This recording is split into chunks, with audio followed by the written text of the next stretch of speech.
Elhamdülillahi Rabbil alemin ve salatu ve selamu ala Resulillahil emin ve ala alihi tahirin el masumin ve la'anu daim ala a'daihim ve munkeri fezailihim ve gasibi hukukihim ecma'in minel ana ila qiyami yevmiddin. Rabbi şrah li sadri ve yessir li emri ve hlul uqdeten min lisani yefkahu kavli. Mübarək Ramazan ayının birinci günüdür. Elhamdülillahi Rabbil alemin. Bizlərə bu ildə bu ilahi ziyafət süfrəsində iştirak eləmək nəsib oldu. Və mübarək Ramazan ayı Allahın mərhəmət, məğfirət, bağışlanma ayıdır. Həzrət Peyğəmbər əleyhissalam buyurur ki, əgər bəndə mübarək Ramazan ayında ilahi rəhmətin və lütfün necə onu əhatə eləməsini görsəydi, arzu eləyərdi ki, bütün ili Ramazan olsun. Bu ayın hər bir günü, hər bir anı, hər bir dəqiqəsi önəmlidir, dəyərlidir ki, bu barədə inşallah danışacağıq. Amma bu mübarək Ramazan ayında vacib əməllərdən biri insanın oruç tutmasıdır. Və bu, Quran-ı Kərimin ayəsi ilə sabitdir.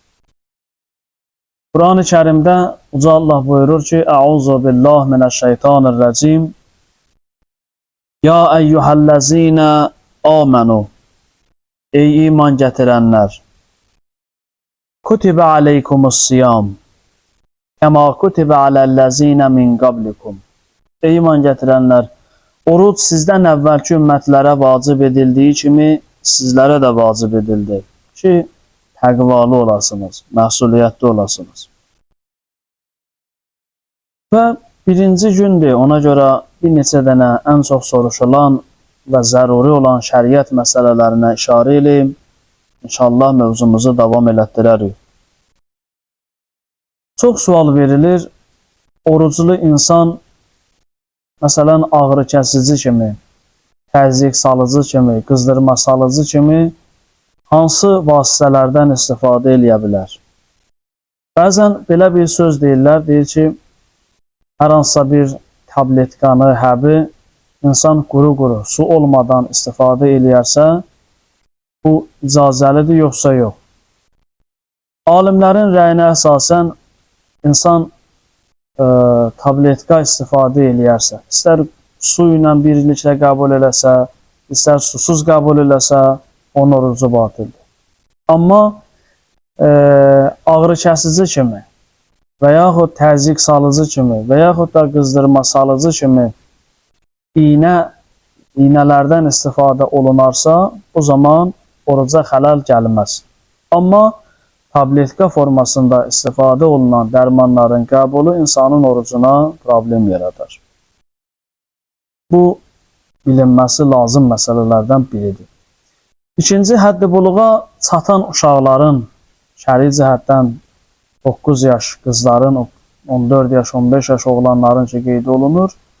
Bəzən belə olur ki, qız və yaxud da oğlan fiziki durumu onun oruç tutmasına imkan vermir. Və yaxud da oruc onun sağlamlığı üçün ciddi ziyandır.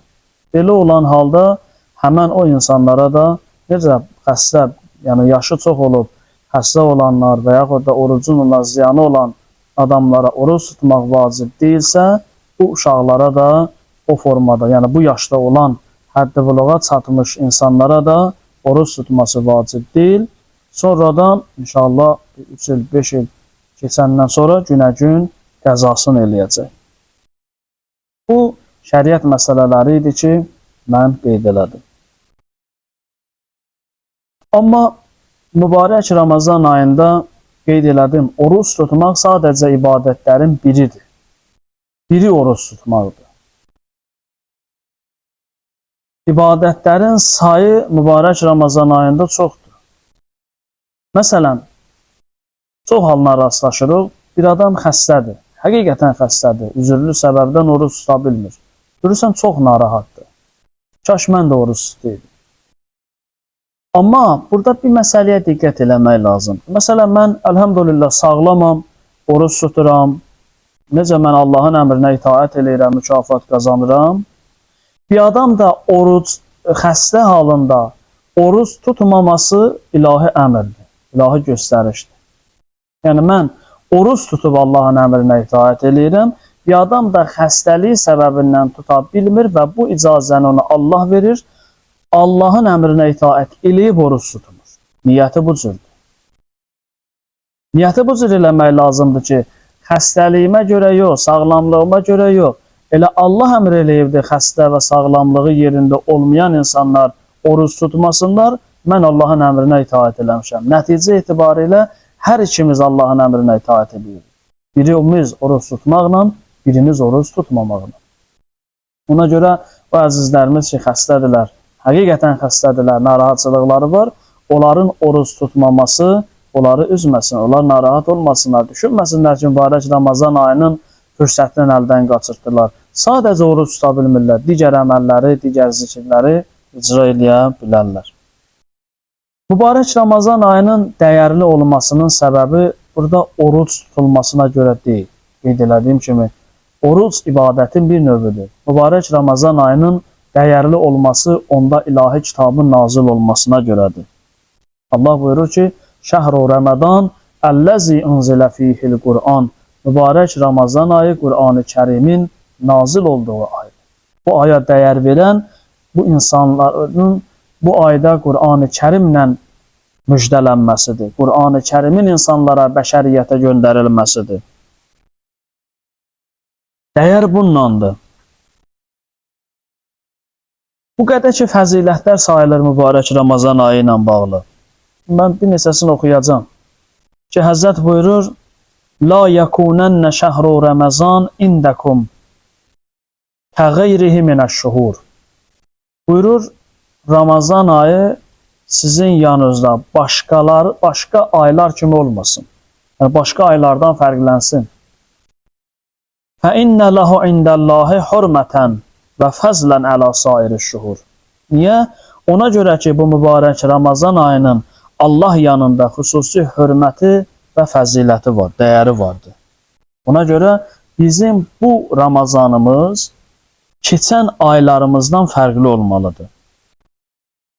Peyğəmbər əleyhissalam Şaban ayının sonuncu cümə günündə Şabaniyyə xütbəsində Ramazan ayı barəsində belə buyurur. Şəhrun huvə indəllah əfzəlüş-şuhur və əyyamuhu əfzəlül əyyam və ləyalihi əfzəlül ləyali və saatuhu əfzəlül saat. Peyğəmbər buyurur ki, bu Allah yanında olan bir aydır ki, bunun ən fəzilətli, ayların ən fəzilətlisidir. Bunun günləri, günlərin ən fəzilətlisidir. Gecələri, gecələrin ən fəzilətlisidir.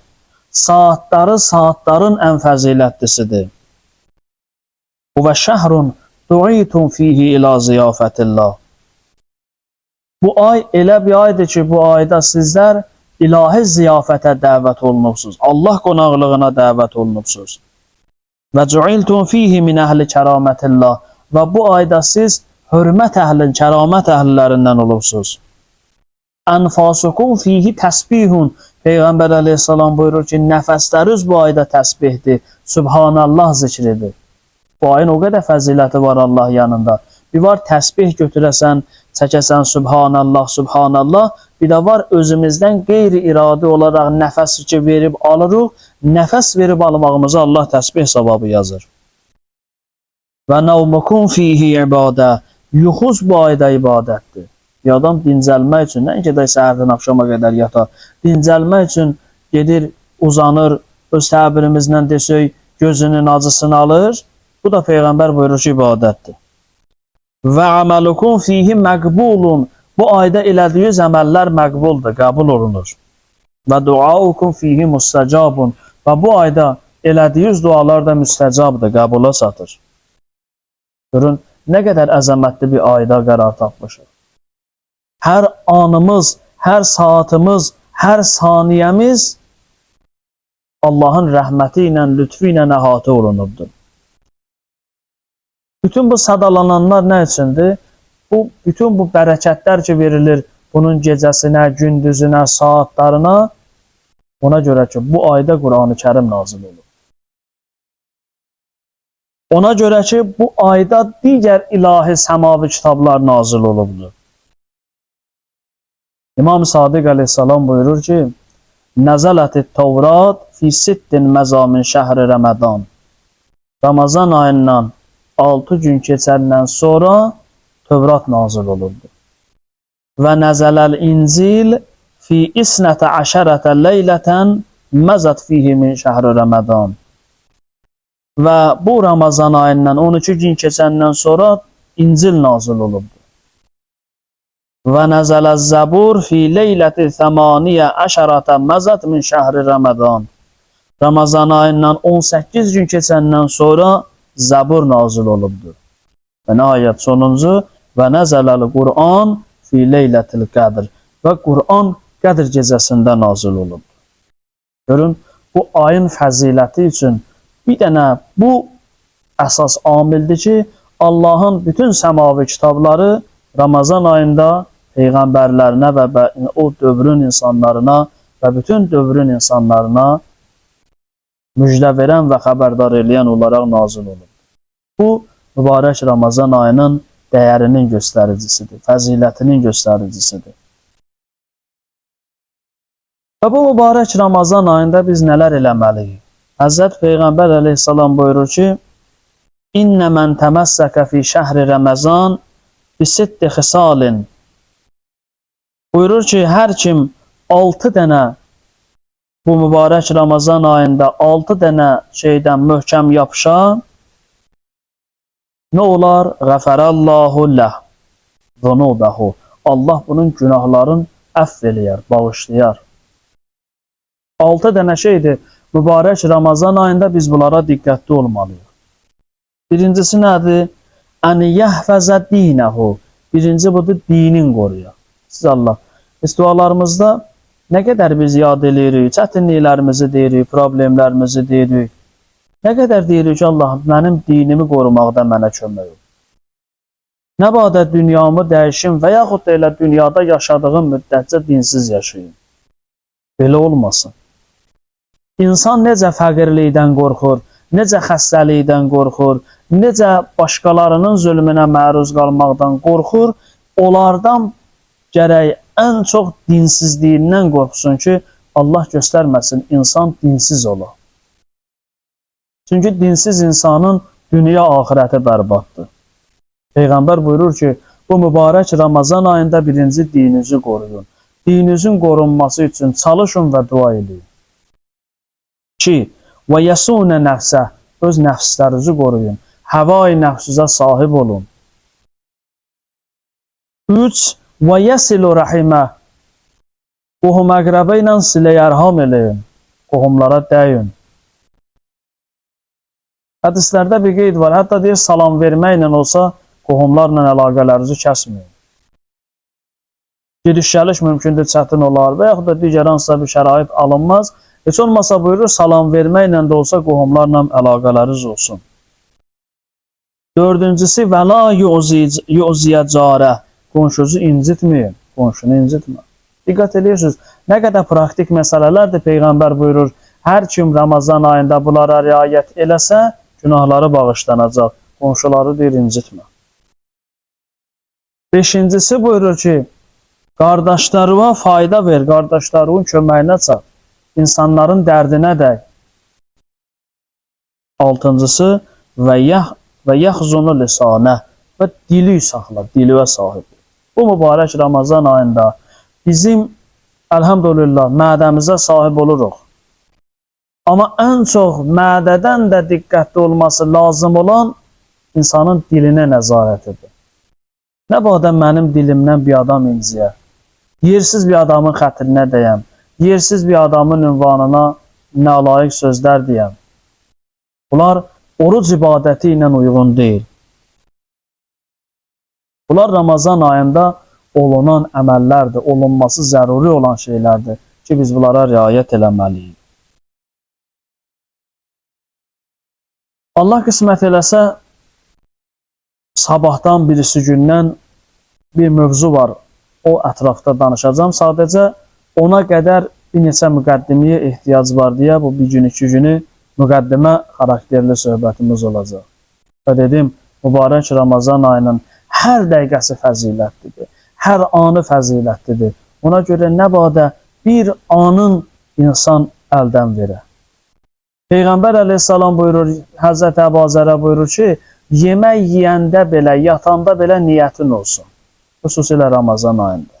O ki, iftar açacaq, o ki, yemək yiyəcək, o ki, dincələcək, o ki, hər hansısa bir iş görəcək. Onların hamısında, şəriət çərçivəsində gördüyümüz işlərin hamısına niyyət eləyək. Allahım, sənə xatir eləyirəm. Onsuz da mən bu yeməyi yiyəcəm. Onsuz da, məsələn, kiməsə hər hansısa bir maddi və ya mənəvi kömək olacam, dəstək olacam. Bunu niyyət eləyək, Allahım, sənə xatir eləmişəm. Bu mübarək Ramazan ayının anların və günlərin əldən verməyək.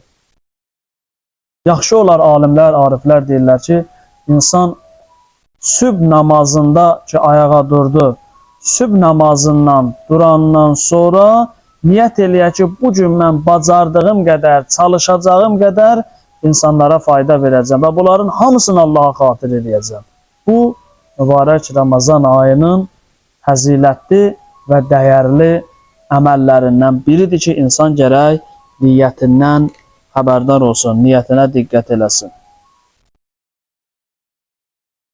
Və bugünkü gündə, bugünün mənbərin sonunda Həzrət Əbu Abdullah Hüseyn əleyhissalamı yad eləyək ki, İmam Həsən əleyhissalam buyurdu, La yevməkə yevmikə ya Əbu Abdullah. Heç bir gün sənin günüyə çatmaz, ya Əbu Abdullah, ya Hüseyn. Susuz olanda, susuyanda Hz. İmam Hüseyn əleyhissalamı yad edir. O dinin yaşaması üçün əhli əyalından, canından, malından, qanından keçdi. Balalarından keçdi, əzizlərindən keçdi. Ona görə bu mühüm və önəmli ibadətdə Allah bizlərə yarıkar olsun inşallah. İnşallah bir neçə kəlmə dua eləyirəm. Hər kəs amini səmimanə şəkildə qəlbdən səmimi deyilsin. Bəzən deyirlər, düzdür. Hədislərdə var, deyir ki, salavatı deyəndə ucadan deyir, nifaqı aradan aparır. Bəzən görürsən, deyirlər ki, Peyğəmbər bəyənən salavat, Allah bəyənən salavat demə. O, bəkdən qışqırmaqla deyil. Belə qışqırırsan, bəzən məscidə hörmətsizlikdir. Peyğəmbər bəyənən, Allah bəyənən salavat bərkdən deyilən salavat deyil, səmimi və xalis deyilən salavat. Əgər insan salavatı, duanı, amini, səmimi deyərsə, bəli, onun salavatı da, duası da Peyğəmbər və Allah bəyənəndir. Ona görə Allah nəsib eləsə inşallah, gələn günlərdə Allahın izni ilə müqəddimə olar, ikinci, üçüncü gün Allahın izni ilə danışacağım mövzuda İmam Zaman əleyhissalam barəsində olacaq, Zəmanə imamımızı tanıyaq və Zəmanə imamı Qur'an-ı Kərimin ayələrində və hədislərindədir. İnşallah Allah hər birimizə müvəffəqiyyət versin. Esselamu aleykum və rəhmətullah.